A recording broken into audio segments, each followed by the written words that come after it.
Welcome to Client Acquisition Strategy, where we're tracking how top performers attract, connect, and retain clients. Today's guest is Vidya Ramanathan, a high performance coach with a rich background in corporate consulting. Now, today, she works with entrepreneurs to help them get out of their own way, reclaim their energy, and create a business that feels just as good as it looks on paper. If you've ever felt stuck or wondered why more strategy isn't solving your internal tension inside to help get you where you actually want to be, where you're aligned to be, this conversation's for you. Thank you so much for joining us here today, Vidya. Oh, wonderful to be here, Suzanne. So you've coached many high-performing entrepreneurs, and arguably you're one yourself.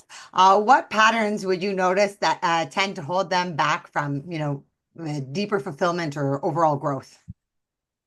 Yeah, I think deeper fulfillment is a very big thing, right? Because a lot of entrepreneurs start off feeling really great about the businesses that they own. And then over time, they find that their business is taking too much time from them, from their life more specifically, and from the relationships they want to have personally.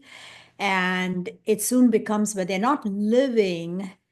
They're thinking they're going to get the freedom through the business, but the business becomes a trap instead of being the freedom that they're wanting to have in their life. So that I think would be what I've seen in my experience, my own personal experience, as well as working with so many clients, to be one of the biggest things that top performers contend with.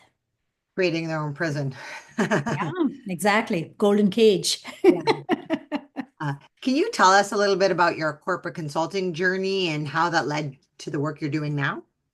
Yeah, so back in India when I was still young, I started to study more programming and computer languages and things like that. That brought me to the US, where I did a master's degree in information systems, and soon progressed to work with some of the Fortune 500 and 100 companies to offer my services, managing large scale initiatives and productions that they had, specific programs and initiatives they had.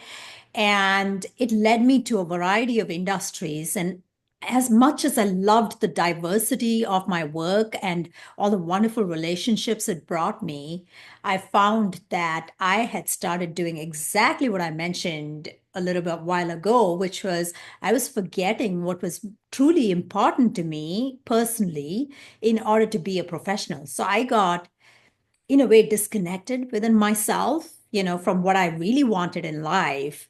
And this led to a breakdown of a marriage, and also, personally, a lot of stress that I had to deal with. And you can say kind of a burnout experience. So, for me personally, that was a journey that took me in that direction of exploring, wanting to work in a way that is more satisfactory, that is more life fulfilling, I want to say. Yeah. Yeah, and I think is it burnout or is it like sort of a grand awakening of sorts, isn't it? Like once you have one of these defining moments, it's like no going back to where you were, right? Yeah, but you also don't want to give up what you like to do, because I really liked to work in corporate consulting. I loved getting the results for my clients, and I made good money doing that. So I enjoyed all aspects of that, but I didn't want to burn out and be unproductive everywhere in my life. So in a way, it was the wake up call I needed to really look at my life and see if I could continue to support it in the direction I was going, or if I needed to do something that was different. And I chose to look at it as, what if this were to stay with me? Because my expertise was in IT. What if this were to stay with me? And if I can find a way to break through and not have the stress. So it ended up that during that time, I was also doing a lot of in parallel coaching, and it was mainly for high performers in IT. So it turned out to be a pretty good thing for me in all fronts, basically. So the Yeah. side hustle became the main hustle eventually here. I mean, it's not really a hustle anymore. That's the whole point. Exactly. So many senior entrepreneurs, like people who've been in the game for a long time, tend to normalize stress or burnout. Like, Mhm. how do you help people recognize when it's time to recalibrate and, perhaps reassess the path you're on? See, stress in and of itself, is not a bad thing, Mhm. because it's actually just biofeedback mechanism, you know, and it's just trying to show us where we're off. So, Mhm. what I've learned to do in life is to literally leverage everything I'm being given in the moment to make myself more successful and put myself more in the direction of where I want to go in my life. So, what I would say is if people are feeling stressed, then to look at that stress, to look at the deeper message behind that stress, and to use that as a way to bring themselves back on target. That's what I would say is the core message of stress. So you don't have to go to burnout point to recognize that. You can start seeing that you're already misaligned because we all know that deep down within ourselves, just something just doesn't feel right. It feels misaligned. So take that as a cue because your body is always sending the signals. Your mind is always sending the signals. The question is, do we listen to it early enough to prevent it from going to that stage of breakdown or burnout? And burnout is just the body's and mind's ultimate way of saying, I just can't take anymore. you know so that is also a valid message. It's also trying to get you back on track. So in a way it's normalized, but in a way it isn't normalized. We can recognize that a good amount of stress is very useful to move us forward in life. So I think there's a misconception that we won't have any stress in life, and that's not true. We need stress to grow. We need stress to move forward in our lives. But the question is, how much stress do we have?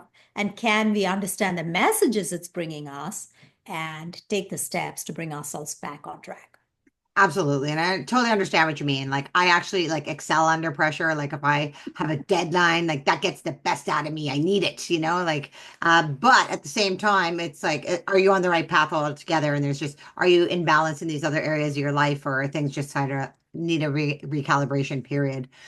So like how does like the internal work that like we're referencing here, like clearing beliefs or managing your energy, translate into more effective like business strategy? Like how can people really expand their capabilities and their potential and kind of clear any of these beliefs or energetic blocks?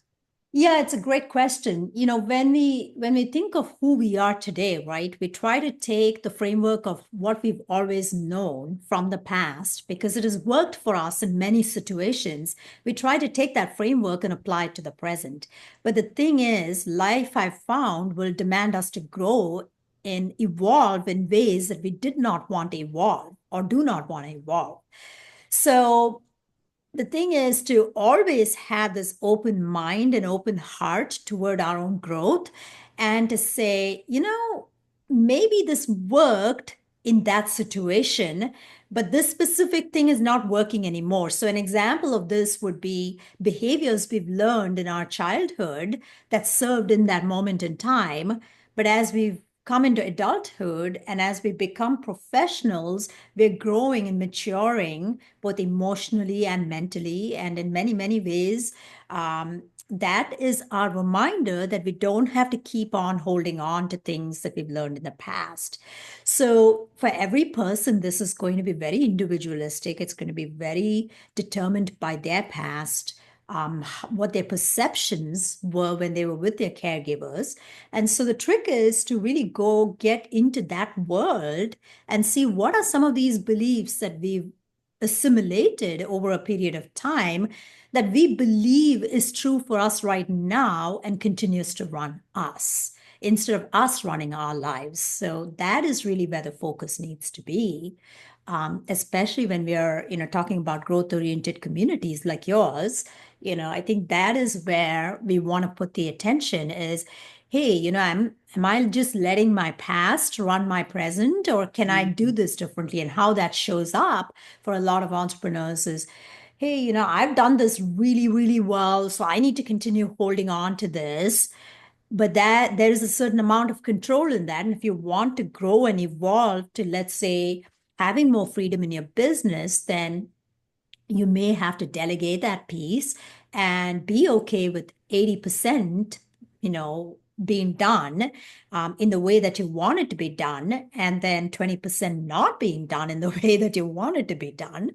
And you also have to be okay with providing more of a leadership guidance around it.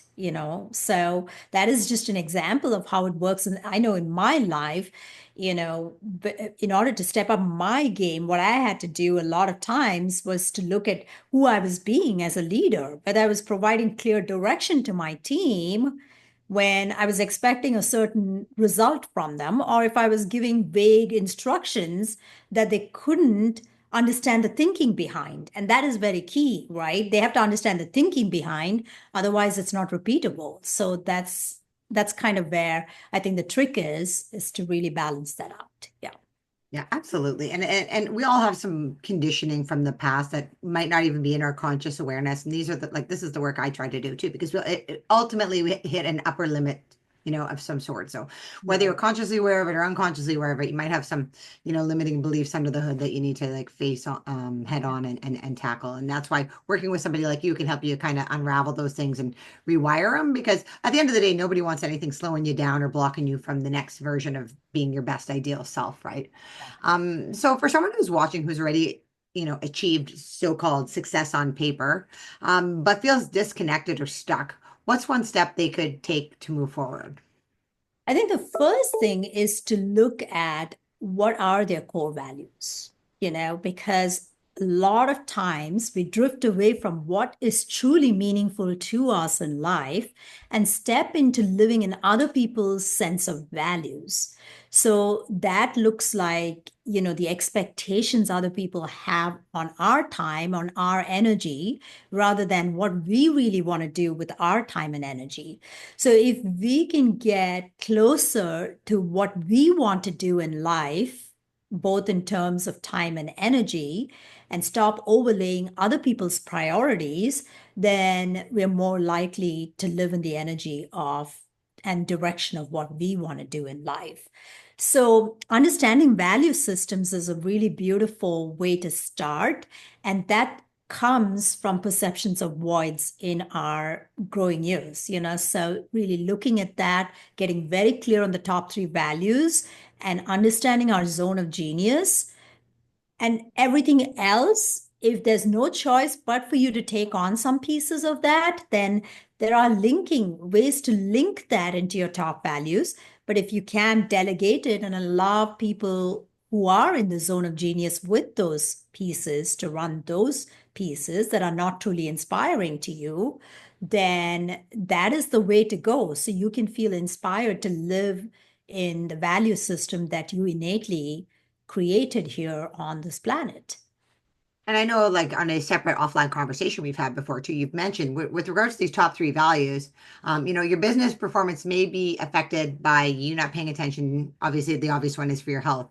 But if you're not connected to your spirituality, that also might be having a negative effect on you. So basically, these other core value areas are sort of activators and that influence each other. You want to speak to that a little bit? Yeah, because a lot of people think when they are in business, that is their entire value system, right? But that is not the truth. There are 8 dimensions in life, and our values come from all of these dimensions. So I may want to be a wealth builder, but I may not want to necessarily manage my wealth 100% of my time because that's not what my zone of genius is. So then I find reliable people to either delegate that to, or I find a way to link it into my values so I can hold it. So that comes in, that second question is one of capacity. Can I do it? Should I do it?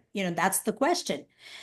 So it comes from multiple areas. And what I find in my body of work is that if there's no anchoring in a sense of purpose and mission, then we're likely to get burned out and lose that inspiration that we came in with to start. What is your personal mission and your purpose may not even necessarily be directly related to your business. That could be something you're giving back to. That could be something you nurture outside of your business. But it does Actually, feel that. absolutely true is we may, there are ways to link that into your business, but your business becomes you can see it as a channel, one of the channels through which you bring that forward. It's not the only channel. The more vivid or more elaborate expression of that may actually be sitting outside your business. For example, in my case, my mission is to end suffering. And that means I do have charitable funds for animal welfare, for the environment.